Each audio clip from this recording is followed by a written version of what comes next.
Ciao a tutti da Berta, l'assistente esperta di Sergio. La Lancer Evolution nacque nel 1992 per competere nel Mondiale Rally. Nella versione 4 del 1996, la versione Evolution della Lancer fu completamente rivista. Ma intanto era diventata estremamente popolare in tutto il mondo delle corse. Le versioni furono, come al solito, due: la RS, prettamente sportiva, e la GRS, con equipaggiamenti un po' più generosi. Non vi dirò altro se non che Tommy Mäkinen vinse il mondiale rally piloti proprio nel 1997, con la nostra Evo 4. Quindi vi saluto e vi do appuntamento alla prossima volta. Ciao a tutti da Berta. Grazie mille Berta per le perfette informazioni, ma prima di tutto salutiamo Johnny che mi ha proposto di usare quest'auto. Hi Johnny!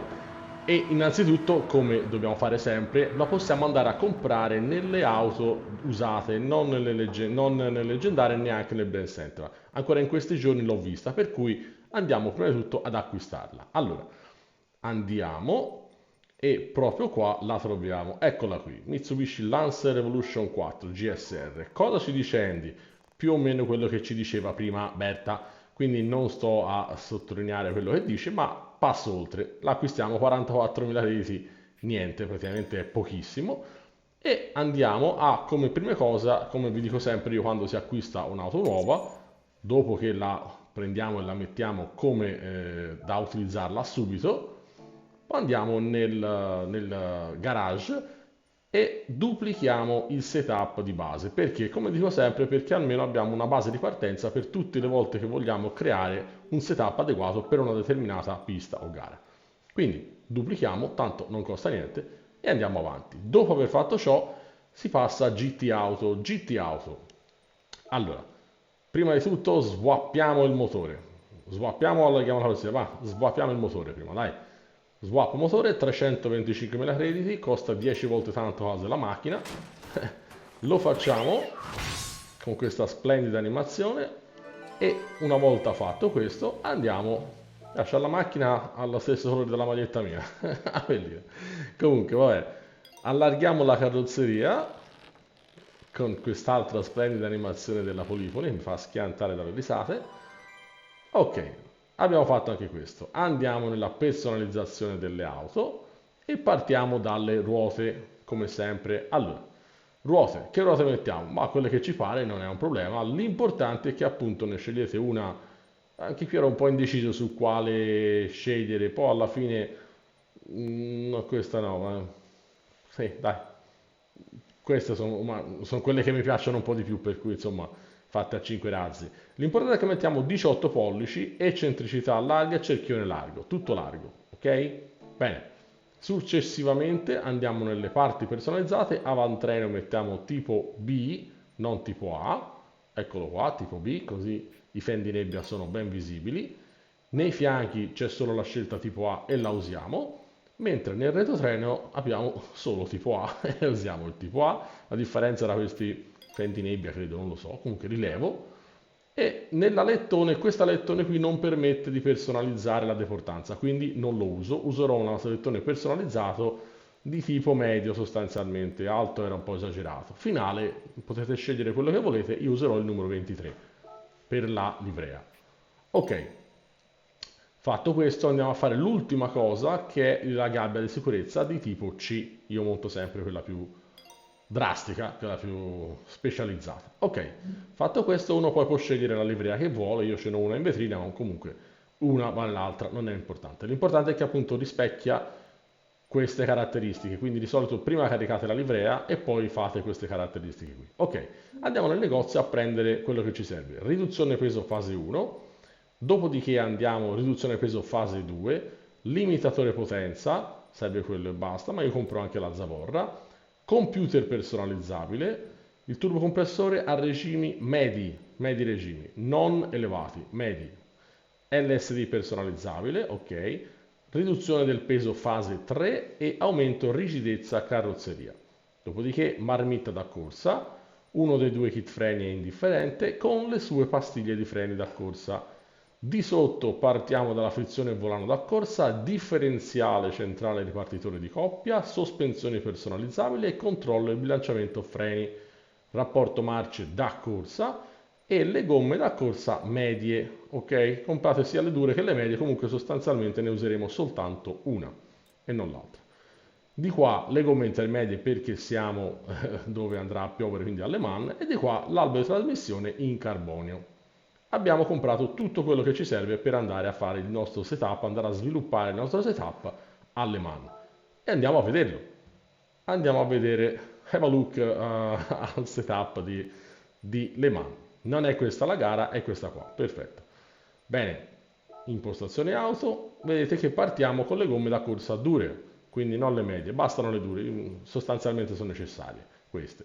Sospensioni, differenziale, ecco la distribuzione 50-50, deportanza 60 anteriore, 170 posteriore, 90 di regolazione potenza, non niente di zavorra, limitatore a 93, 300 di punta massima, con queste regolazioni del cambio, ok? Si parte dal finale e si va a tornare indietro, dalla quinta marcia alla prima marcia, ok?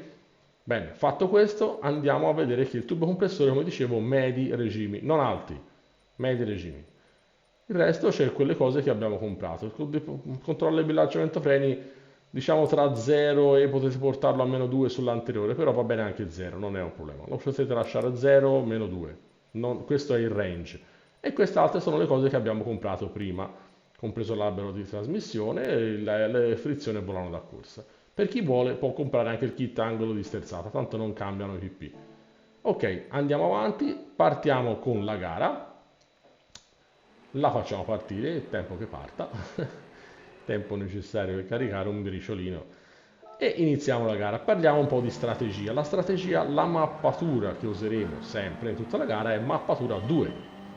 Pit stop ne faremo i soliti, così faremo 3 giri, arriveremo a fare 3 giri con questa mappatura e poi in base al meteo vedremo come gestire il resto. Ora, a me è capitata una gara, come vedrete, che non ho dovuto mettere le gomme da pioggia, per cui si può fare al terzo giro e al sesto giro, pit stop normali. Questa macchina è un missile, come diceva Johnny, effettivamente è un missile questa macchina. Vedete che già al metà del primo giro, perché sono praticamente a metà, sono già in testa. Becco subito il secondo e il primo anche il nostro amico Maykewer con la Corvette e niente, non c'è niente da fare, sono già in testa e amen. Già dal primo giro, quindi non succedono rivoluzioni. Il terzo giro non c'è, il meteo non è ancora decisamente pioggia, quindi io non cambio le gomme, ma nel guardare il meteo mi schianto anche sul muro, tanto per cambiare, e non cambio le gomme, come dicevo, faccio soltanto il rifornimento, faccio il pieno e non cambio la mappatura, ok?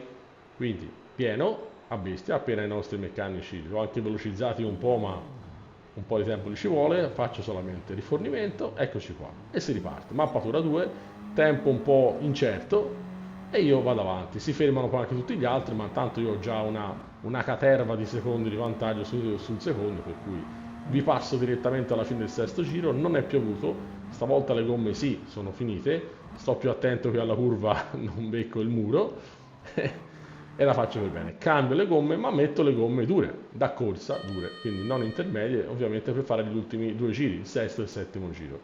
Diciamo no, il settimo giro e basta, il sesto l'ho già finito. Quindi rifornisco, potrei anche rifornire soltanto una parte, ma a questo punto rifornisco tutto.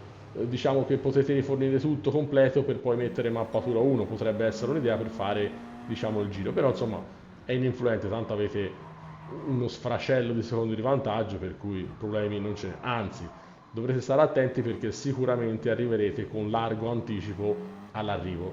Difatti noi arriviamo e ci fermiamo, vedete abbiamo più o meno, quanto ci abbiamo? Un minuto di tempo di vantaggio, però ne ho quasi 2 di vantaggio sul secondo, quindi mi fermo, faccio scorrere un po' il tempo, non ho voglia di fare un altro giro, quindi faccio scorrere un po' il tempo in maniera veloce, così arriviamo in fondo alla gara e i nostri amici non ci riprendono. Vedete anche dal radar sono parecchio lontani, quindi mancano 8 secondi, vedete scorre e vado a vincere questa gara molto tranquillamente con quest'auto che Johnny mi aveva suggerito. Effettivamente questa Lancer svappata è uno spettacolo veramente. 30 minuti e 01 secondo, proprio precisi, e ci andiamo a prendere la nostra ricompensa, 825.000 crediti. Ottimo. Ragazzi, ringraziamo intanto Johnny ancora una volta per averci proposto quest'auto. Spero che il video gli sia piaciuto, soprattutto a lui, che gli possa essere stato utile per il setup. E nulla, scrivete nei commenti se magari mi avete qualche auto da suggerire, qualche cosa anche da qualche appunto da fare, ben volentieri. Cerco di rispondere sempre a tutti nei limiti del possibile e del tempo che ho a disposizione. Se volete iscrivervi al canale, nessun problema, fatelo pure. Ricordatevi però di attivare la campanellina, di modo che almeno sarete informati su tutte le uscite che ci saranno sul canale. Buono, ragazzi, grazie a tutti e ci vediamo al prossimo video. Un salutone da Sergio.